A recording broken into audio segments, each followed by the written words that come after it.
IVM.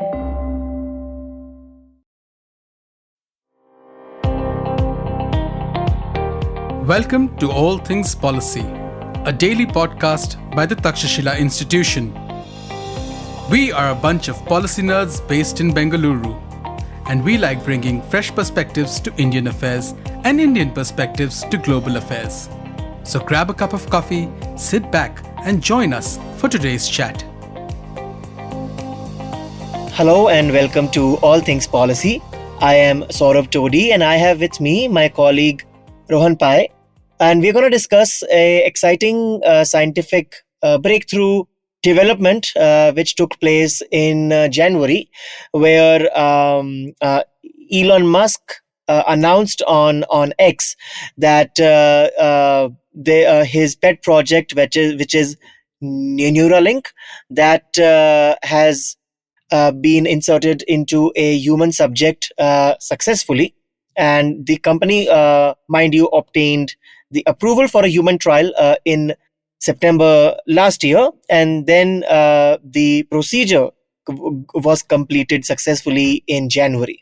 And according to claims by Musk, the procedure went smoothly and the person has shown promising results, at least very starting results. So first of all, a very warm welcome, Rohan. And could you just give us a brief kind of background of what this whole Neuralink project is? Right. So Neuralink actually launched with a product called telepathy, and Musk promised that users who got the brain chip implanted into their skulls essentially would be able to control phones and computers directly with their minds.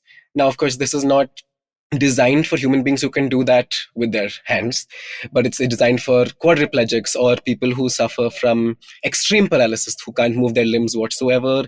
And by not moving their limbs, they can't also communicate with family members and friends. So this would enable that. That is what Neuralink launched. That was its initial idea. Now it has, for the first time, successfully implanted a Neuralink brain chip in a human being, and Musk has claimed that the patient can move a computer mouse using their thoughts alone. So, well, I mean, that sounds quite futuristic. I mean, we still have to use our hands to move around. Like we have moved from typing to touch screens. But I mean, how revolutionary is this kind of a breakthrough? Yeah, I mean, I agree. When I first heard of this news, I was very shocked but also excited. But then I just did a little more research and I found out that Musk's announcement is by no means revolutionary, because in 1996, a neurologist named Phil Kennedy actually did the same thing. He was the first one to do so. He has sometimes been dubbed as the father of the cyborgs because he implanted a neurotrophic electrode that he patented into paralyzed patients. And within a few short years, he also had people dragging cursors over keyboard letters and selecting them and essentially spelling out names, spelling out messages like hello and goodbye. And this was done through brain signals that were transmitted to a laptop computer through an antenna coil. And it worked very similarly to a computer mouse. They could tell the doctors if they were hungry or thirsty, essentially integrating them into society. They could even tweet. So, I mean, of course, not in 1998, but today they can tweet. So it's not a very revolutionary achievement by Musk at the moment. Of course, he will develop it further, but that's where it stands today. So so that's obviously quite interesting. So if the technology, at least in theory and somewhat practice, has been there for over 2 decades, what is this whole, what is so new about this Neuralink, or why do you think that Musk is going through with this? Yeah, so I was also confused about this. Why did it happen? Why is this an announcement? Why is it so delayed? And I think one possible explanation, which I found out through research, is that FDA approvals of human trials for implanting brain chips into someone's skull is very limited, and understandably, because it is a very invasive procedure.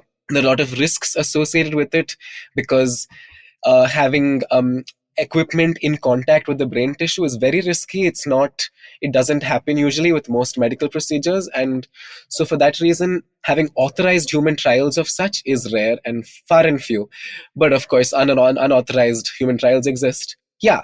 And that is why it has taken so long. But I also want to bring to attention the fact that the invasive approach is not always required.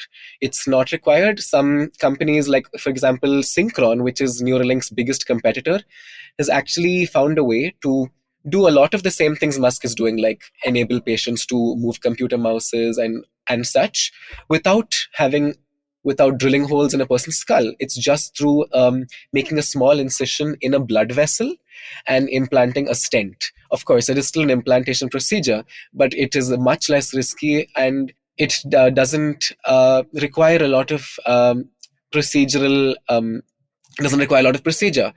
But I think the reason that Musk has not opted for this less invasive procedure is that he believes drilling holes in a person's skull provides the chip with more access to neural probes, and for that matter, and by doing that, it increases the bandwidth of data transfer between the brain and the machine. And for this, in this way, Neuralink actually employs neural probes made up of ultra fine polymer threads, and each of these are composed of several electrodes. So, in this way, his vision is that it collects data from various parts of the brain, not just a singular part. And this the maximum surface area basically increases the bandwidth and can basically improve the accuracy of thoughts and by and translating them into messages, and it basically improves accuracy in a big way. And also, Musk hasn't stopped there. He has also created a machine. I mean, Neuralink has created a neurosurgical robot that performs the implantation surgery, which makes it a lot faster than if done performed by humans, because it uses a needle pincher apparatus, and the robot makes insertions into brain's tissue at a speed of close to 200 electrodes per minute.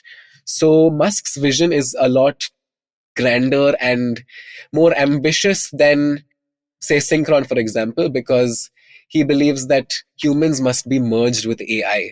That's his entire ambition, because he believes that we can't catch up. We can't. There's no like the digital age is here to stay, like the robotic age. We have to align ourselves with AI rather than work against it or separate it. Yeah, so in a sense that, like, it is not that humans and AI are two separate things, and then Yes. humans are going to use AI. It's more like humans and AI. I mean, AI obviously, as things will evolve, because I think right now it's not that developed, but together would be able to do a lot more, would able to achieve a much higher level of productivity, Yes. efficiency, or whatever. So I mean, that's actually quite interesting, fascinating, and I mean, obviously there are a lot of implications which are both positive and negative, but especially for patients, who are quadriplegic, or in many ways, which, I mean, for example, there have been cases that people suffering from some mental disorders also may be able to benefit from such probes. But at the same time, there is a huge risk in the sense that when you have a foreign thing implanted in your body, brain, of all the things that you could, where you could implant, that has implications, right? For safety, for the fact that, how much can it be controlled by yourself, by a third party, like, do you think, like, how far has that technology gone? Like, do you think, like, somebody, at least as things stand now, can read people's mind? Like, can Neuralink read people's minds of, like, oh, I mean, sorry, like, can the company read minds of its people who are being undergoing tests right now? Yeah, that's a very good question, because at the moment, all they've claimed is that the patients are in control, basically, not a third party. The patients are thinking like with consent, and they are translating those thoughts into text, and nothing further is being done. That is what they have told us. But of course, brain chip implantation technology can be used for a lot of malicious purposes at the same time. And there's not a lot of regulation surrounding this at the moment, so that is why it is very concerning. For example, in laboratory mice, they've already been tested with invasive brain-computer interfaces similar to Musk's Neuralink. And in these mice, they've actually managed to manually stimulate feelings of hunger. Or, for example, they can induce anxiety. And this is not by just reading their thoughts, they are inducing certain emotions and feelings, either through the implantation of false memories or through some other mechanism. So it is far graver a risk than just simply reading someone's thoughts, but it's also influencing someone to think that way. And even Musk hasn't shied away from this at the same time, because he believes his Neuralink chip will not only help people communicate like for paralyzed patients, but also can help solve medical issues like obesity. And I would think that it would be similar to how they stimulate feelings of hunger. They can do the opposite of that. They can basically influence a person to not feel hungry for certain foods. Yeah. So, see, I mean, again, I understand that there are risks involved, but at the same time, I think we always kind of reach this point in any new technology that, almost every technology will have a good use, bad use, and then it's very hard to regulate a technology on a whole, right? So for example, it might, now that the cat is out of the bag, that the technology is here, I think it would be extremely difficult, if not impossible, to say that, oh, you should not do this at all, especially when people, public, and patient groups especially would be willing to undergo this procedure, or at least have this as aid their everyday life, if this leads to some kind of improvement in the lifestyle. So what should be kind of the regulation is the question. So are there existing frameworks, as in, like, what is the current landscape of regulating brain implants like this, and how are the governments thinking about this? Yeah, that's a very good question. And it's actually surprising that not a lot of countries have actually come forth with legislation on brain chips yet, because they believe it's a problem of the future. They don't deal with it at the moment. There are more important things to address. So unfortunately, only one country has come out with a comprehensive legislation on brain chips, and this is Chile. They, in 2021, they had a constitutional reform called the Neuro Rights Bill. And this bill outlined groundbreaking legislation because it aimed to safeguard several rights, all the way from mental privacy to psychological integrity. Some other countries also, like such as those in the Organization of the American States, have expressed some interest in taking after this model.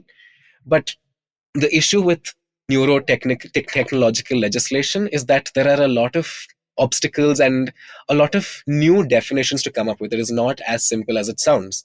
For example, in the Chile bill, they define mental privacy.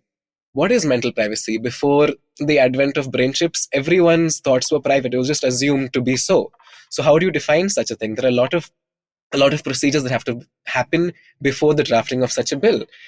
And let's even talk about consent, right? A lot of human rights violations are prevented by specifying that the person gave their consent, it was consensual. But if, for example, with the example of the laboratory mice, thoughts can be manipulated. Is someone's consent really their consent? Do we have to redefine consent? So like that. For example, so with all those examples, there's a lot of work to be done. And that is why I think that's a large part of why countries have been slow to undertake neurotechnological legislation. Stay tuned to All Things Policy. We'll be right back after a short commercial break.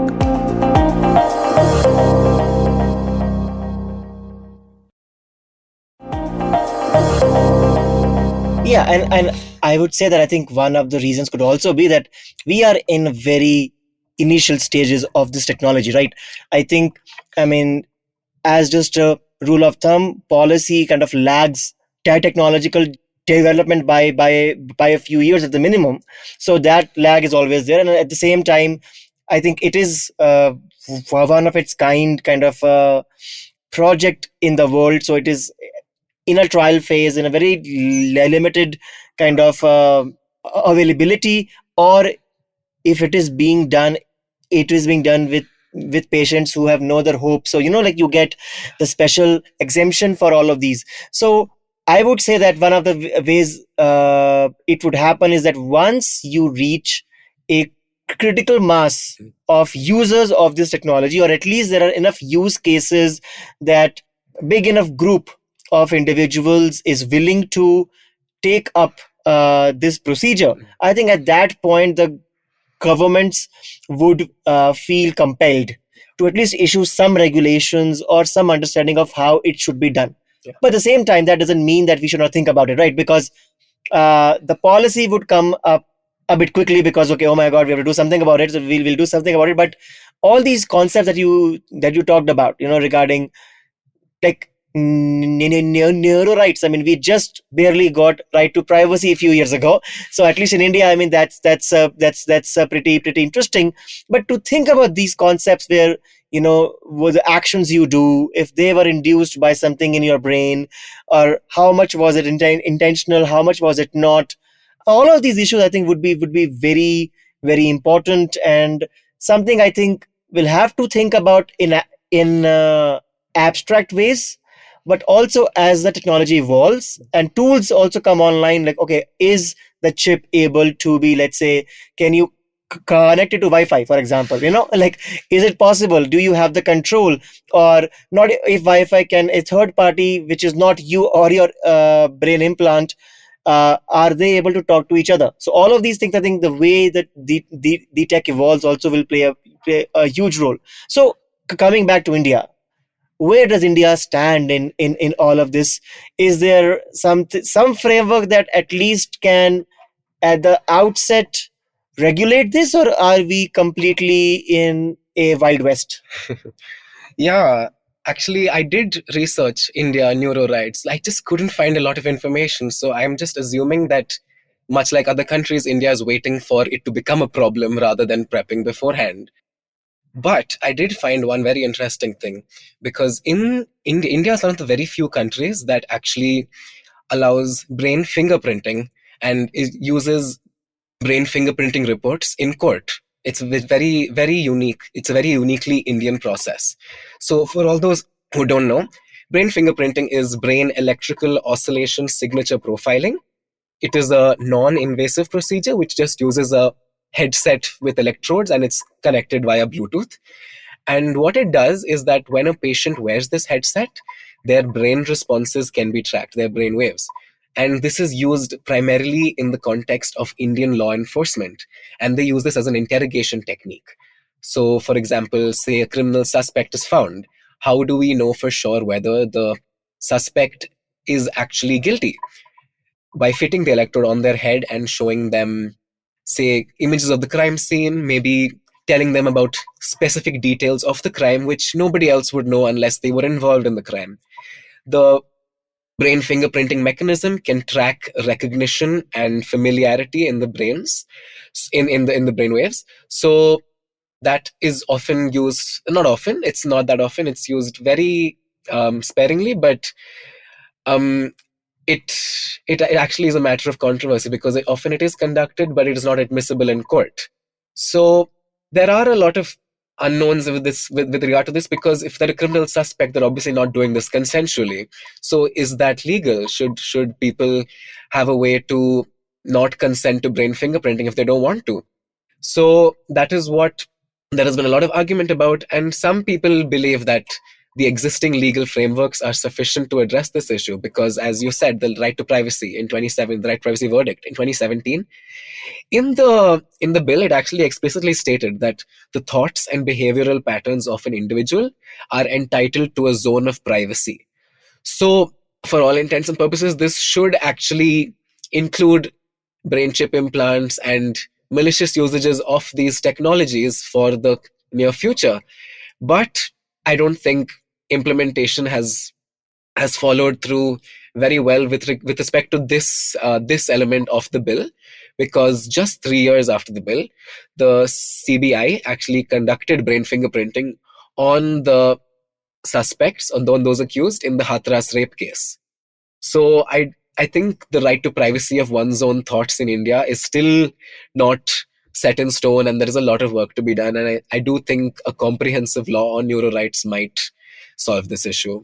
Yeah. I mean, obviously, I think at least I think one kind of solace is the fact that 2017 judgment used these words that you described, that at least some framework exists, and then I think some. So there is some recourse in the court of law, but obviously having a well thought out regulation would be a very important step. But as I said, I think we are a bit far away from that, because first the technology has to come to market, to at least have come to regulators for general public use, to then see what works and what does not work.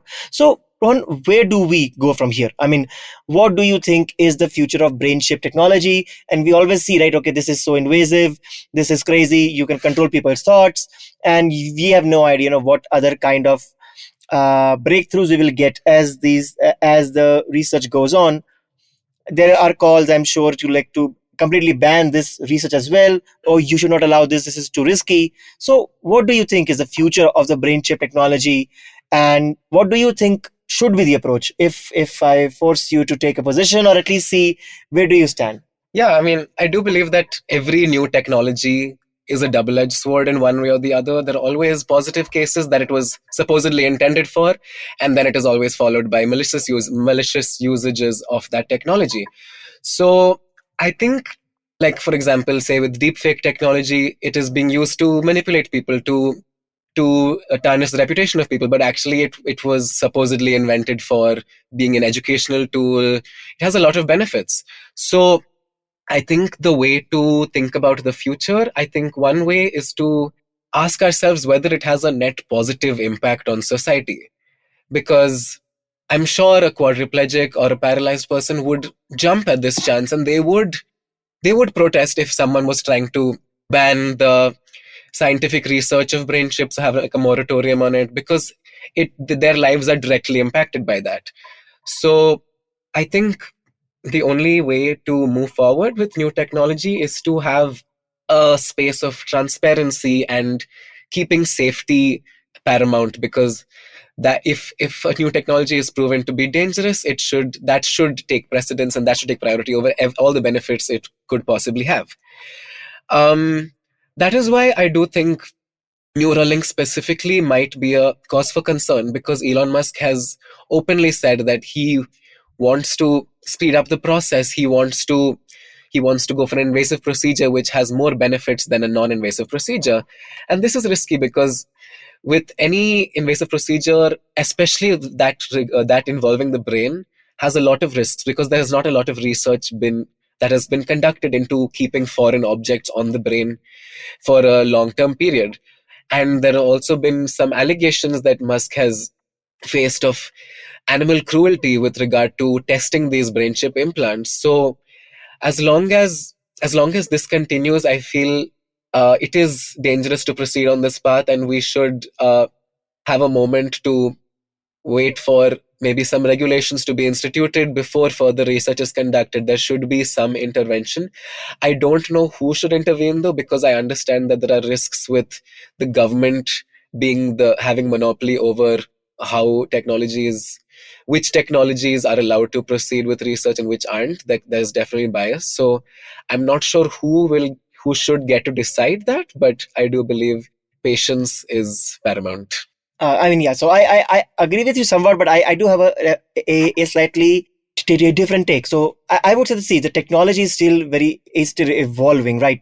And any technology, there are trials, and all those trials obviously are approved with important procedure. I mean, all regulatory procedures, and those should be followed. So, for example, one thing I would want to make sure absolutely is that no regulations or guidelines are relaxed for a tech like this, because the immense implications that it has.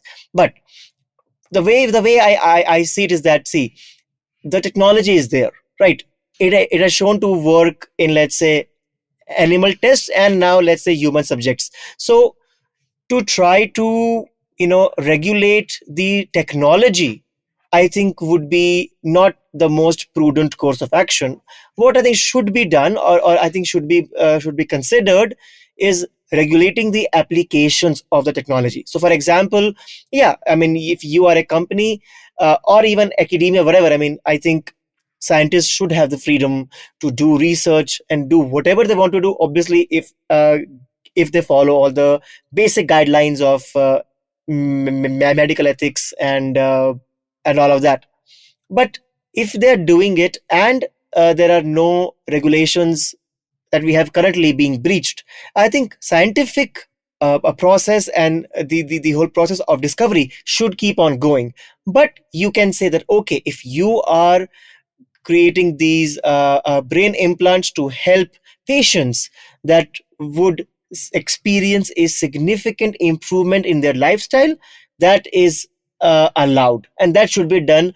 Because again, as you said rightly, we can like hold our crutches, be like, oh my god, this is so dangerous. But somebody who is not able to get up and do anything would give anything to have that opportunity to at least be a bit have a more improved lifestyle.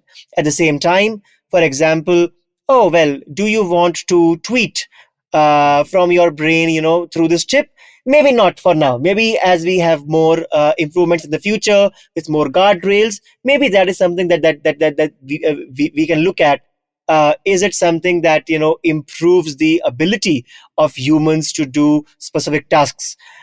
Does it make you smarter? I mean, those obviously are also a bit more controversial questions, and obviously which will require more research. But I would say that don't really strangulate the technology, because you'll not be able to do anyways. And also, we live in a global world, right? There are almost 200 countries on the planet, and plus you have rich people as well, so who don't have to kind of depend on state subsidies or state funded research. So there is huge pool of talent and desire and interest and optimism, both misplaced and quite fair and balanced, that to stop this technology or stop research would not be prudent in my mind. What state can do is that you can do whatever research you want as long as you follow rules. But on which use cases can this technology be promoted or sold would be and should be regulated by the governments, obviously, based on rigorous study and data and all of that. So yeah, that's from me. Yeah, I do agree with a lot of what you said. Thank you so much for this conversation. Yeah. No, again, thanks a lot, Rohan. Maybe we'll record a new podcast when we have reports that there's some other a big breakthrough on maybe the chips can do all the calculations that we want to do, so we don't have to memorize all the formulas. But maybe the students would not like that. Actually, they would like that, but I would love it. But the teachers would not. Yes. So again, a very warm thanks, Rohan, and this was an exciting conversation, and looking forward to having you again in future. Thank you, Saurabh. If you liked our show, don't forget to check out other interesting podcasts on the IVM network. You can tune into them on the IVM Podcast app, ivmpodcast.com, or wherever you listen to your podcasts. You can also follow IVM on social media. The handle is @IVM Podcasts on Twitter, Facebook, and Instagram. And hey, if you'd like to dive into Takshashila's research on technology, strategy, and economic affairs, check us out at our Twitter handle @TakshashilaINST or our website takshashila.org.in.